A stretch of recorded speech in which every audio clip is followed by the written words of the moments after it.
Subscribe करें जनरत express को और पाए अपने शहर की खबरें सबसे पहले। यूक्रेन में फंसे अब तक ऑपरेशन गंगा के तहत 16,000 छात्रों को भारत में वापस लाया गया, जिसमें बहराइच के 15 छात्र भी सुरक्षित तरीके से अपने घर पहुंचे। नमस्कार, मैं हूं रामकृष्ण वर्मा। बने रहे हमारे साथ छोटी बड़ी खबरों को देखने के लिए। अगर आपने अभी तक चैनल को सब्सक्राइब नहीं किया है, चैनल को सब्सक्राइब कर ले तथा बेल आइकन जरूर दबा दें, जिससे आपको खबरों की नोटिफिकेशन मिलती रहे। आपको जानकारी दे दें कि यूक्रेन और रूस में इस समय भारी तबाही मची हुई है। रूस इस समय यूक्रेन पर काफी ताबड़तोड़ अटैक कर रहा है, जिसके वजह से भारत के लगभग हजारों की संख्या में छात्र वहां पर डॉक्टर की डिग्री लेने गए थे, डॉक्टर की पढ़ाई कर रहे थे, जिसकी वजह से वहां पर तबाही में फंस गए थे। जिसके वजह से ऑपरेशन गंगा के तहत लगभग 76 विमानों से 16,000 छात्रों को भारत में वापस लाया गया है। वहीं पर बहराइच जनपद के 15 छात्र अपने घर सुरक्षित पहुंच चुके हैं, जिसके अनुसार जिलाधिकारी डॉक्टर दिनेश कुमार ने मीडिया से मुखातिब होते हुए इस बारे में जानकारी दी। उन्होंने कहा कि भारत सरकार के तिरंगे ने जिस प्रकार से यूक्रेन में फंसे बच्चों को वापस लाने में मदद मिली है, उससे बहुत ही सराहनीय कार्य हुआ है। उन्होंने मोदी को भी धन्यवाद देते हुए बहुत सारी बातें अन्य बताई। राज्यों के लोग भी रहे हैं, तो उनको कैसी सुविधाएं वहां मिली? जैसे आपने बताया कि हमें भारतीय होने पर गर्व रहा और हमें इंडियन फ्लैग लेके निकलना पड़ा, किसी ने कुछ नहीं कहा, तो उनके लिए क्या स्थिति रही? आपके साथ लोग उनके लिए बहुत परिस्थिति बहुत गड़बड़ थी उनकी, क्योंकि उनकी अब हमको उनके बारे में इतना वो नहीं पता। जो उतना बताते थे वो लोग, वो यही कहते थे कि उनकी गवर्नमेंट और उनकी कंट्री वाले उनकी हेल्प नहीं कर पा रहे हैं, उनके एम्बेसी वाले उनकी हेल्प नहीं कर पा रहे हैं। तो अब हम लोग उनकी अब उस परिस्थिति में हम खुद फंसे हुए थे, तो हम भी उनकी कोई मदद नहीं कर सकते थे।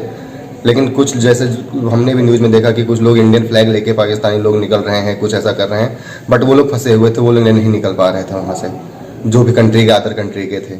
बट हम लोगों का ये प्राउड था कि हम लोग इंडियन से इंडियन फ्लैग हाथ में लिए, और हमारी गवर्नमेंट ने भी हम लोगों के लिए बॉर्डर के नज़दीक सब कुछ कर रखा था, निकलने का पूरा वो। तो हम लोग मतलब ज़्यादा कुछ प्रॉब्लम वहाँ पे नहीं हुई।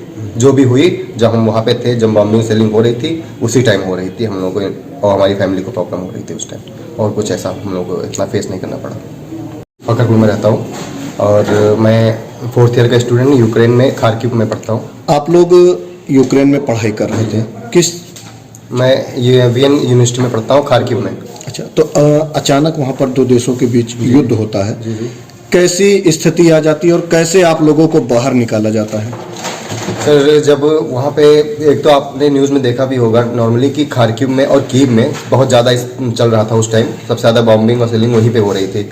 24 से और 7 डेज 28 तक मैं 1 तारीख को वहाँ से निकला हूँ। 7 डेज तक हम लोग बंकर में रहते थे नीचे, और बहुत मतलब परिस्थितियाँ ऐसी थी कि आप क्या ही बताएं। हम वहाँ पे नीचे रहते थे, खाने की व्यवस्था थी, सब कुछ वो दिक्कत नहीं थी, लेकिन हमको बंकर में जाकर रहना पड़ता। 1 तारीख को हम लोग वहाँ से निकले हैं सुबह 7 बजे, और इसके बाद जब वहाँ का निकलने का हुआ तो उस टाइम भी बाहर अच्छी खासी बॉम्बे और सेलिंग हो रही थी। लेकिन अब इसके बाद हम लोगों को इंडियन एम्बेसी द्वारा और वहाँ के हमारे जो और सीनियर्स थे उनके द्वारा ये कहा गया कि आप जब इंडियन फ्लैग लेके साथ अपने हाथ में चलें तो आपको कोई प्रॉब्लम नहीं होगी। तो उस टाइम हम लोगों ने सोचा कि हमें इंडियन होने पे इतना गर्व हुआ कि हम लोग जब इंडियन फ्लैग हाथ में लेके चल रहे थे, कम से कम हमारे साथ 100 स्टूडेंट थे, जूनियर सीनियर सब मिला के। तो हम लोग निकले जब रेलवे स्टेशन के लिए, पैदल निकले हम लोग। तो हम लोग इंडियन फ्लैग हाथ में लेते हुए इसके बाद हम लोग 7-8 किलोमीटर पैदल चले। तो उस टाइम हम लोगों के साथ ना रशियन आर्मी ना यूक्रेन आर्मी किसी ने हम लोगों को टच नहीं किया, क्योंकि हम लोगों के साथ में हाथ में इंडियन फ्लैग था। वो देख के तुरंत वो मतलब छोड़ देते थे और कहते थे ठीक है आप लोग जाइए।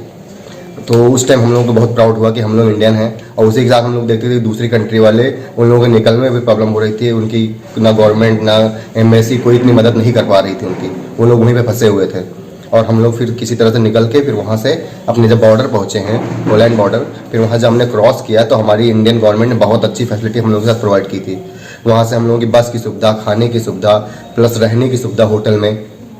एक दिन हम लोगों ने अच्छा होटल था पोलैंड में, और इसके बाद वहाँ पे हम लोगों के साथ मतलब अच्छा व्यवहार किया गया, रहे हम लोग आराम से। इसका जस्ट हम लोग को दूसरे दिन या उसी दिन हम लोग से कह रहे थे कि उसी दिन आपकी फ़्लाइट हो जाएगी, लेकिन हम लोग थके हुए थे तो हमने कहा ठीक है हम दूसरे दिन निकल जाएंगे। तो दूसरे दिन हम लोगों की फ़्लाइट हुई और 10 घंटे के अंदर हम लोग दिल्ली आ गए। और इसके बाद जब हम लोग दिल्ली पहुँचे तो यहाँ पे यूपी गवर्नमेंट का भी हम थैंक करना चाहते हैं कि उनकी भी फैसिलिटी बहुत अच्छी थी। हम लोगों को एयरपोर्ट से पिकअप किया गया, इसके बाद यूपी भवन ले जाया गया, वहाँ पे हम लोगों को रूम मिला, खाने को मिला, आराम से हम लोग रिलैक्स किए। इसके बाद खाना वाना खाने के बाद हमको लाके हमारे होम टाउन, हमारे घर तक, हमारी गली तक हमको छोड़ा गया है लाके। तो इसलिए हम बहुत thanks to our Indian government, central government and our प्रयास से बड़ी चीज तो वही है कि सर खाने पीने का ऐसा था कि हम लोग तो सर सुपरमार्केट में सब कुछ लेवल में मुहैया ही था जब तक मैं वहाँ पे था। मेरे इलाके में सर सब कुछ था, ना बिजली कटी ना कुछ। लेकिन हाँ, रेड अलर्ट वाले जो सायरन होते वो बज रहे थे, तो हमें बंकर्स पे जाना पड़ रहा था। मैंने खुद 2 दिन रुका हूँ, तो सर मुझे लगभग 4 से 5 घंटे मेरे वहाँ पे बंकर में ही बीते हैं, इस खौफ में था कि बमबार्डिंग ना हो जाए, कुछ ना हो जाए। जी सर। सर पहले एक सायरन था वार्निंग वाला, जिसमें कि आप सतर्क हो जाइए, अगर दूसरा सायरन बजता है तो आपको घर पे जाना है, निकल के आपको बंकर जाने के बाद जब परेशानी में पड़े तो भारतीय होने का गर्व महसूस करते। जी सर। सर हम लोग को सर बॉर्डर पहुंचने तक हम लोगों ने एक प्राइवेट व्हीकल कर रखा था, क्योंकि हमारी जो यूनिवर्सिटी थी वो हम लोग को 27 को पहुंचाने के लिए बोले थी, जो कि हमें लग रहा था काफी लेट ना हो जाए। तो हम लोगों ने 26 तारीख को निकले। बॉर्डर पे जरूर हमें थोड़ा मशक्कत करना पड़ा, क्योंकि बहुत ज्यादा रश था वहां पे।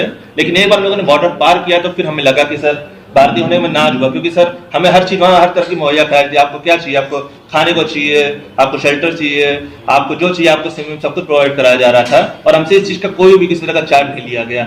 इवन जो आपकी रोमानियन जनता थी हमारे साथ, हम रोमानियन से बात किए थे, तो सर रोमानियन जनता ने सर हमारी बहुत मदद की है इस चीज में। सर इवन सरकार ने, एम्बेसी ने, सब रोमानियन जनता भी सर हमारे साथ बहुत अच्छी थी। इवन उन लोग का ये था कि अगर मान लीजिए हम किसी शॉप में जा रहे हैं और हम बता रहे हैं कि हम इंडियन हैं, हमें मतलब कुछ करेंसी का एक्सचेंज का इशू था थोड़ा सा, क्योंकि हमारे पास डॉलर थे और हर जगह करेंसी एक्सचेंज पॉइंट नहीं थे। तो उन लोगों ने क्या किया कि अपने कैश पॉइंट से निकाल के पैसे कि चलो तुम ले लो ये सामान, कोई दिक्कत नहीं है। इस तरह का हमारा व्यवहार। और भी देश के लोग वहाँ फंसे हुए हैं, वो किस तरीके से निकाले जा रहे हैं सर? और दूसरों को सर मेरे साथ एक बंदा जो बॉर्डर पार कर रहा था, उसने ये बताया कि उसे मतलब खुद से जाना पड़ेगा, उसे बुचारेस्ट जो कि वहाँ की राजधानी है, वहां पे उसे खुद से पहुंचना पड़ेगा जिस तरह से करके। लेकिन हमारे साथ कोई दुविधा नहीं थी, हमें सीधे पहुंचना था। यूक्रेन के उस पोर्शन में मतलब वॉर तो हुआ था, जिसे 24 तारीख को वॉर स्टार्ट हुआ था, वहां पर जो हवाई अड्डा था एयरफोर्स मिलिट्री वाला, उसको उड़ा दिया गया था, जो कि मेरे घर के से मात्र 5 किलोमीटर दूर था। तो सब खाने का ये था कि खाने की सारी सप्लाईज थी, लेकिन लोग बहुत ज्यादा उनके पीछे थे, सप्लाईज बहुत ज्यादा कम हो रही थी। और इवन आप पैसों की अगर हम लोग बात करें तो इंडियन कार्ड से खासकर 1000 या फिर 2000 जो यूक्रेन की करेंसी ग्रिवना सिर्फ उतने ही निकल रहे थे फॉर सम रीजन। पैसे अगर आपको कम नहीं होते थे तो उसके लिए क्या आप लोग करते थे? भाई युद्ध में क्या होता है आप ये तो बताओ। युद्ध में तो लड़ाई होती ही है ना। जी। पैसे सर आप क्या बोल रहे हैं? बमबारी हो रही है, एक तरफ आपको। जी सर, एक तरफ बम। सबसे पहले मैं केंद्र सरकार के जो निर्देश थे, जो हम लोगों को प्रदेश सरकार के माध्यम से प्राप्त हुए थे कि जनपद बहराइच के जितने भी बच्चे हैं उनकी ऑनलाइन संबंधित पोर्टल पर, राहत पोर्टल पर एंट्री कर दीजिए पूरी डिटेल के साथ, जिससे कि उनकी विदेश में जहां पर वो हैं यूक्रेन में, उनको भारत लाने में मदद की जा सके। हम लोगों ने इस पूरे प्रोटोकॉल को पालन किया। साथ ही सबसे पहले मेरे पास ये तिवारी जी हैं, इनके पिताजी का फ़ोन आया था और वो काफ़ी परेशान थे, रो रहे थे। मैंने उनको आश्वस्त किया था कि केंद्र सरकार पूरा प्रयास कर रही है कि सारे बच्चे सकुशल घर आएं, और आज उसी का परिणाम है कि हमारे जनपद के 15 बच्चे अपने घर पहुंच चुके हैं। आपने देखा कि वो किस प्रकार से उन्हें गर्व था कि वो भारतीय हैं। साथ ही भारतीय तिरंगे ने जिस समय कष्ट के समय में उनका साथ दिया, तो यह हमारे लिए गौरव की बात है कि हमारे राष्ट्रीय प्रतीक भारतीय तिरंगा किस प्रकार से रक्षा की है उनकी सकुशल लौटने में। इसके लिए मैं पुनः इन बच्चों का और इनके परिजनों का हृदय से आभार व्यक्त करता हूं कि उन्होंने कोई पैनिक नहीं किया और प्रशासन की मदद की। हमने भी उनको आश्वस्त किया कि बच्चे सकुशल आएंगे। और मैं पुनः एक बार केंद्र सरकार की नीतियों का, विदेश नीति का हृदय से आभार व्यक्त करता हूं कि हमारे जनपद के सारे बच्चे सकुशल अपने घर आ गए। अभी भी कुछ बच्चे की जो जानकारी है वो अभी हमारे दृष्टि से कोई बच्चा नहीं है, लेकिन जो भी अगर होगा उनके परिजनों से हम प्रयास कर रहे हैं, प्रेस के माध्यम से भी हम उसको सूचित करेंगे और सारे बच्चे सकुशल घर आएंगे। मुझे पूरी विश्वास है, पूरा आश्वस्त हूँ। एहसास होगा कि हमारे साथ सरकार है और हमारी शिक्षा में किसी प्रकार का व्यवधान ना हो, उसके लिए निश्चित रूप से सब्सक्राइब करें जनरत एक्सप्रेस को और पाए अपने शहर की खबरें सबसे पहले।